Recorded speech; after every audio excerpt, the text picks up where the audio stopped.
बाक्सानि पाठेमावार गेलेग्रा फोथाराव जिरायसालि बेखेवना होदों। बाक्सा जिल्लानि सालबारि मुखुमानि बेन्दोङाव थानाय माहारियारि मानास हाग्रामानि बाखबारि बिसिडिसिनि सिङाव थानाय पाठेमावार गेलेग्रा फोथाराव एसएसबिनिफ्राय लुफुंना होनाय जिरायसालिखौ बेखेवनाय जायो। बे हाबाफारियावनो बिजनि 54 VN एसएसबिनि कामान्डेटआ नुजाथि फैनानै जिरायसालिखौ बेखेवना होयो। लोगोसे कामान्डेट बिथाङा बेफोरबायदिनो हाग्रा सेर सेर थानाय गामि ओनसोलफोरनि सुबुंफोरनि जौगानायनि थाखाय बेफोरबायदिनो हाबा मावलांनो नाजागोन होनना खौरांगिरिनि गेजेरजों माखासे खोथा फोरमायदों।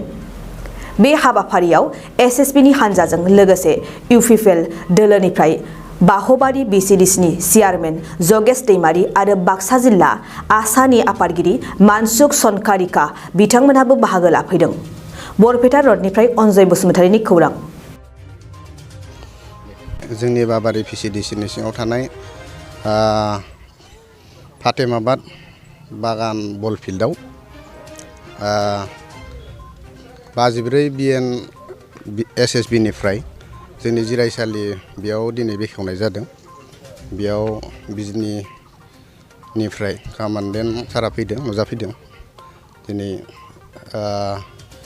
बे जिरायसालिनि अनगायैबो गुबुन गुबुन डेभेलपमेन्ट फैबाय दं होनना बिथांमोना जोंनो मिथिहोदों आरो जोंजों सावरायलायनानै बिथांमोना बेयाव होनाय जादों होननानै जोङो मिथिदों आरो फैबाय थानाय समफोराव लेट्रिन आरो मानसि सावग्रा गोथै न' बिफोरखौबो लासै लासैनो बानायबाय थागोन होनना बिथांमोना जोंनि सिगाङाव मिथिहोदों। गेलेग्रा फिल्डआव दिनै होनाय जादों, जाबायबो जोब्बाय।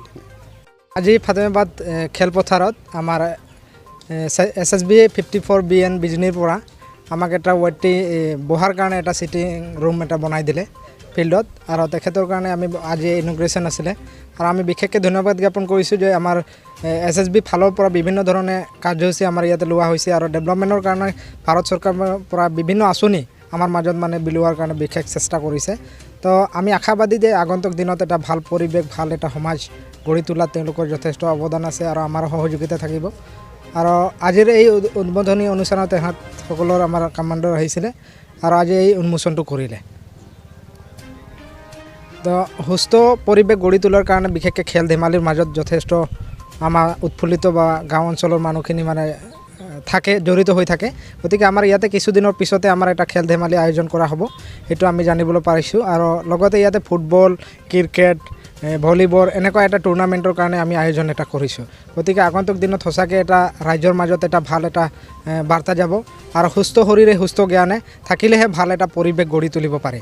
গতিকে সেই খেল ধেমালিৰ জৰিয়তে যে এটা ভাল পৰিৱেশ গঢ়ি তুলিব পাৰে সেইটোৱে মই আহ্বান কৰিছোঁ। ল'ৰা ছোৱালীক আপোনালোকে খেল ধেমালিত সময় दियक, তেওঁলোকক মানে উৎসাহিত কৰক যাতে আমাৰ পৰিৱেশ আমাৰ সমাজ এটা ভাল গঢ়ি তুলিব পাৰোঁ। गोग्गो आदार जाग्रा सुबुंफोरनिसिम मोनसे गोजोनथाव खौरां। उदालगुरि जिल्लानि सिङाव थानाय मावरिया गामियाव मनाटिसा गावसुंथा हानजानि सोद्रोमा हांमा ब्रह्म बिथाङा आसाम स्टेट रुरेल लाइवलिहुड मिशननि गेजेरजों खानस्रि हासार आरो गोबोर हासारजों दिहुनजानाय अर्गेनिक मैगं थाइगंनि गला बेखेवनाय जाबाय। गोग्गो मैगं थाइगं जाग्रा गोसो गुदुं बायग्रा सुबुंफोरा गाहायाव होनाय जानबुं नम्बराव जगाजग खालामनो हागोन। जानबुं नम्बरा जाबाय 8011748256। जानबुं नं 8011748256।